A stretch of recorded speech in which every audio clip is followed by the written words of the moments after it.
Hello everyone welcome to school plus.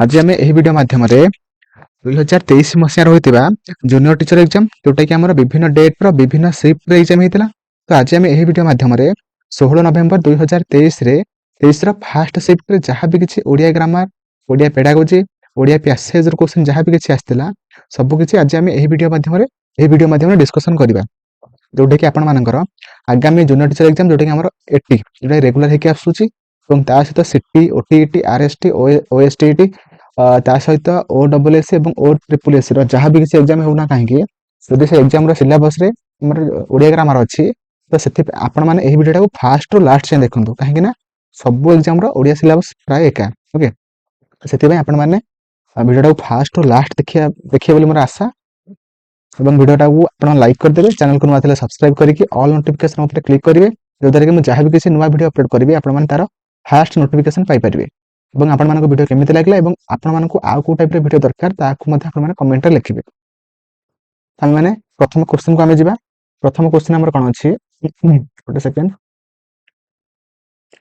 हमर कहि छि केठी कि रे केउ विभक्ति रे चिन्ह देखंतु हमर रे टा हम माने वाक्य रे कहा पई यूज करथांती फास्ट हम आपण माने जानंतु देखंतु ऑप्शन अछि पंचमी तृतीया सप्तमी द्वितीय प्रथम देखंतु हम माने रे हमें कोठी जहा द्वारा जदि हमर कार्य संपादित होउची से ता पाखरे हम रे यूज करथांती हम कोथि जाउ हम साइकिल रे जाउछु साइकिल रे এবং ତା ସହିତ ଗୋଟେ ଜାଗା ପାଖରେ ଗୋଟେ ସ୍ଥାନ ପାଖରେ ମଧ୍ୟ ଆମେ ମାନେ ରେ ବ୍ୟବହାର କରି ପାରନ୍ତି ହେଲା କି ଆମେ ରାୟଗଡା ରେ ଅଛୁ କି ଆମେ ଭୁବନେଶ୍ୱର ରେ ଅଛୁ ଏଟା ହେଲା ରେ ଲଗେଇ ପାରୁଛନ୍ତି।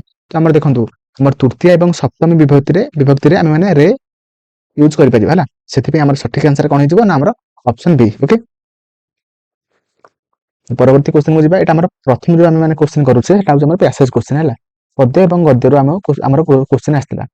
तो परवर्ती क्वेश्चन कहै उक्त पद्यांश रे मरिबाकू रे मरिबा केउ वाक्यरणिक पद अटे हैला तम मरिबाकू से वर्ड रे मरिबाटा केउ पद हैला ऑप्शन अछि कोन विशेष्य क्रिया विशेषण क्रिया कोन हबो तो सठिक आंसर हिजो मरिबा मरिबाटा बा विशेष्य ओटे हिजो हैला कहिना मरिबाटा गोटे कार्यर नाम को बुझाउछ हैला सेति हमर सठिक आंसर कोन हिजो ना हमर विशेष्य ओके। तो परवर्ती क्वेश्चन को जिबा। परवर्ती हमर क्वेश्चन कोन कहिछि केउटी क्रियाहीन वाक्य कोडा ना एमिति गोटे वाक्य देखिए ऑप्शन अछि तो से ऑप्शन रे को वाक्य रे हमर क्रिया नथिबो सुनछि सुण हे मनीष भाई अमृत दीप्ति संतान तुमे मरण तुमर काहे ए नुहे मानव नियति माने मनीष जीव जन्मी नाही सठिक आंसर कोन हिजबो देखंतु फास्ट ऑप्शन देखि आपण मन देखि पारथुए से हमर सुण हे मनीष भाई जोथि कि हमर गोटे क्रिया नाही सेति पय एटा गोटे क्रियाहीन वाक्य हेजो हला option A will be right answer okay. तो परवर्ती हम क्वेश्चन को जिबा। परवर्ती हमर क्वेश्चन कोन अछि कि कहिछि केउथि पय मनीष जन्म होई नाही आपण माने एटा पढिबे देखंतु एटा कहिछि कि सुण हे मनीष भाई झुरी मरिबाकू बुडी मरिबाकू मनीष जन्मी नाही ओके सेति पय हमर सठिक आंसर कोन हिजबो ना हमर झुरी मरिबाकू बुडी मरिबाकू मनीष जन्म होई नाही हला तो सठिक आंसर हिजबो ऑप्शन ए ओके। तो परवर्ती क्वेश्चन हम जिबा। परवर्ती हमर क्वेश्चन कोन कहिछि कि निबिड़ शब्दर अर्थ कौन ओके। तो निबिड़ शब्दर अर्थ कौन हिजो ना ऑप्शन अछि घन घृण अंधार घंज तो सठिक आंसर कौन हिजो ना हमर निबिड़ शब्दर अर्थ हिजो घन ओके। तो option A will be right answer okay. तो परवर्ती क्वेश्चन कहिछि एहा ही गभीर आपेक्षर विषय हला एही वाक्य रे केतोटी क्रियापद रहिछि देखंतु एटा आपण माने वाक्यटा को देखि पारथबे और ए वाक्य रे केतेटा क्रियापद अछि आपण माने मते कहंतु ऑप्शन अछि 2 3 0 1 देखो सठिक आंसर कौन हो ना हमर यही वाक्य टोटाल हमर क्रियापद नाही हला सेति सठिक आंसर हो 0 हला। तो परवर्ती हम क्वेश्चन को जिबा। परवर्ती हमर क्वेश्चन कहिछि केउटी हेतु शब्दर अर्थ कोन है ओके। ऑप्शन अछि विवेक विद्या ज्ञान कर्तव्य तो हमर सठिक आंसर हो ज्ञान ओके। तो ज्ञान रो अर्थ कोन ना हेतु हमें कहंतनी कि हेतु पाइबा ज्ञान पाइबा तार अर्थ होछि ज्ञान पाइबा हला। तो परवर्ती क्वेश्चन कहिछि साप्तपदीन तो यही शब्दर अर्थ कौन कौन अर्थ ऑप्शन अछि सात पाहुंड गमन 7 दिन सप्ताह 7 राति तो सठिक आंसर कौन हिजबो ना हमर साप्तपदीन अर्थ कौन हबो ना हमर 7 पाहुंड गमन तो option A will be right answer okay. तो परवर्ती हम क्वेश्चन को जिबा। तो परवर्ती क्वेश्चन हमर कहिछि जीवनर ପ୍ରଥମ 10 ବର୍ଷ ଏଟା ଆପଣମାନେ ପଢିବେ ପ୍ୟାସେଜକୁ ପଢିଲା ପରେ ଆପଣମାନେ କ୍ୱେଶ୍ଚିନ୍ କରିବେ। ତ ଜୀବନର ପ୍ରଥମ 10 ବର୍ଷ କେଉଁ ଭଳି ଭାବେ ବିତିଥିଲା ବୋଲି ଲେଖକ କହିଛନ୍ତି।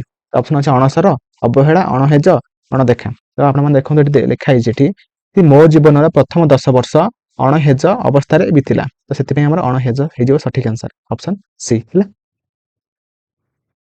ତ ପରବର୍ତ୍ତୀ କ୍ୱେଶ୍ଚିନ୍ କହିଛି ବାସି ପଖାଳ ଏହା କେଉଁ ସମାସ? ଦେଖନ୍ତୁ ଆପଣମାନେ ଜାଣିଥିବେ କି ଆମର ବିଶେଷ ସହିତ ଯଦି ବିଶେଷଣର ମିଶ୍ରଣ ହେଇଥିବ ତ ସେଠି ଆମେ କୋଉ ମାନେ ସମାସ କହିଥାନ୍ତି? ଅପସନ୍ ଏ ଯୋଉଟା କି କର୍ମଧାରୟ ହେଲା। ତ option A will be right answer.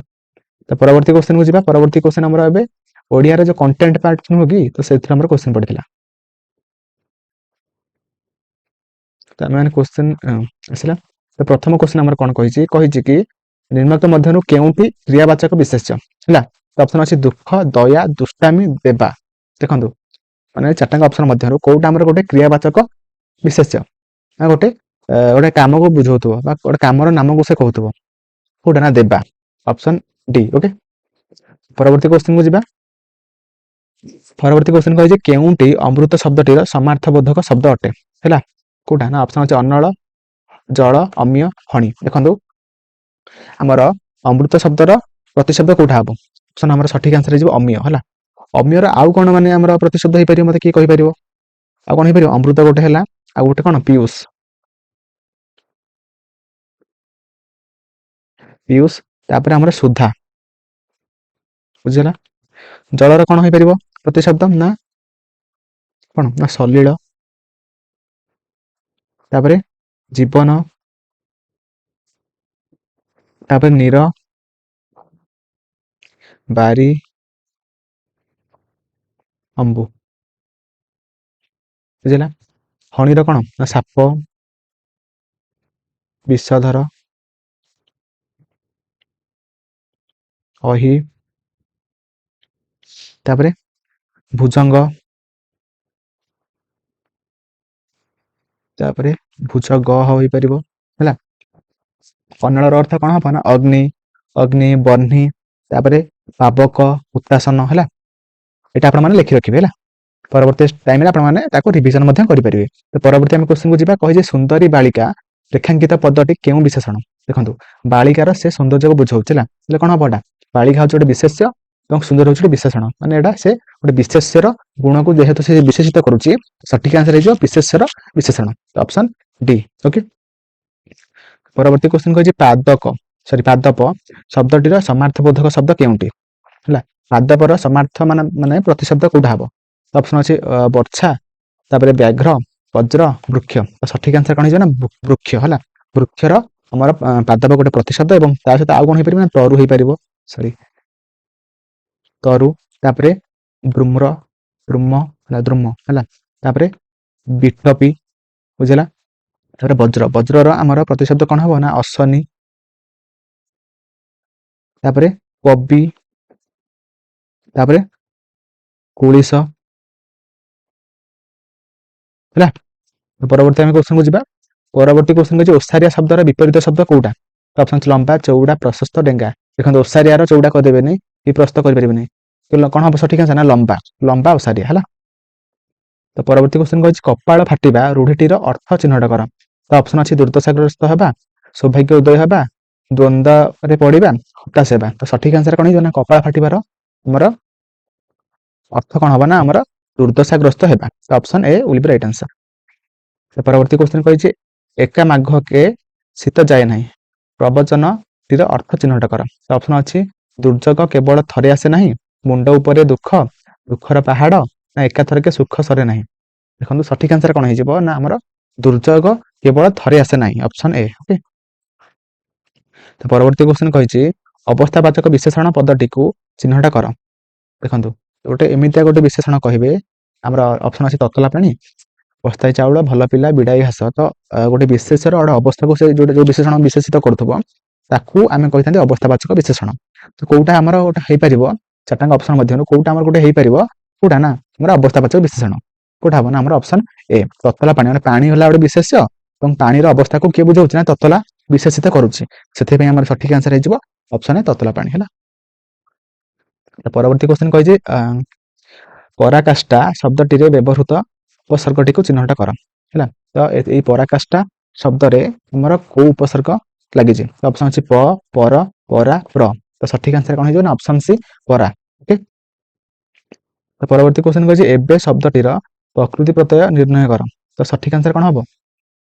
ଏବଂ ଯୁକ୍ତ ଏ ନା ଇଦମ ଯୁକ୍ତ ବେ ନା ଇଦମ ଏ ନା ଏବେ ଏ। ତ ସଠିକ ଆନ୍ସର ହେଇଯିବ ଇଦମ ଯୁକ୍ତ ବେ, ଯୋଉଟା କି ଆମର ଅପସନ ବି। ଓକେ।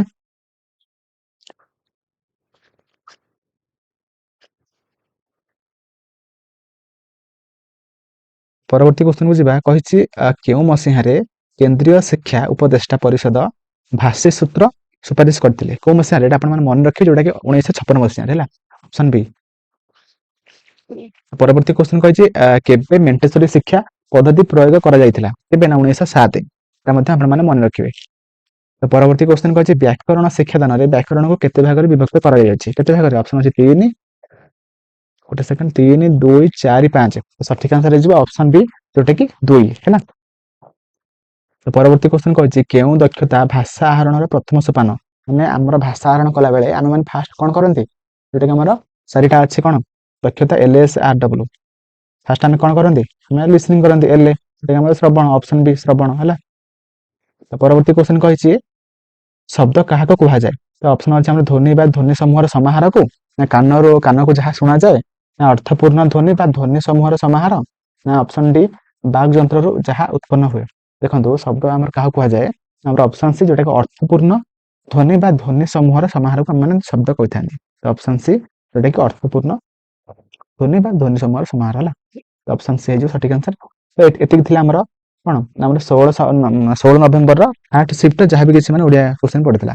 ତ ନେକ୍ସଟ ଭିଡ଼ିଓରେ ଆମେ ମାନେ ଡିସ୍କସନ କରିବା 16 ନଭେମ୍ବର ସେକେଣ୍ଡ ସିଫ୍ଟ। ତ ମୋର ଆଶା ଆପଣମାନେ ଯାହା ବି କିଛି କ୍ୱେଶ୍ଚନ ଆମେ ମାନେ ଡିସ୍କସନ କଲେ ସବୁ କିଛି ଆପଣମାନେ ଭଲ ଭାବରେ ବୁଝିପାରିଥିବେ। ଭିଡ଼ିଓଟାକୁ ଫାଷ୍ଟରୁ ଲାଷ୍ଟ ଯାଏଁ ଦେଖିଥିବାରୁ ଧନ୍ୟବାଦ। Thank you. ଜୟ ଜଗନ୍ନାଥ।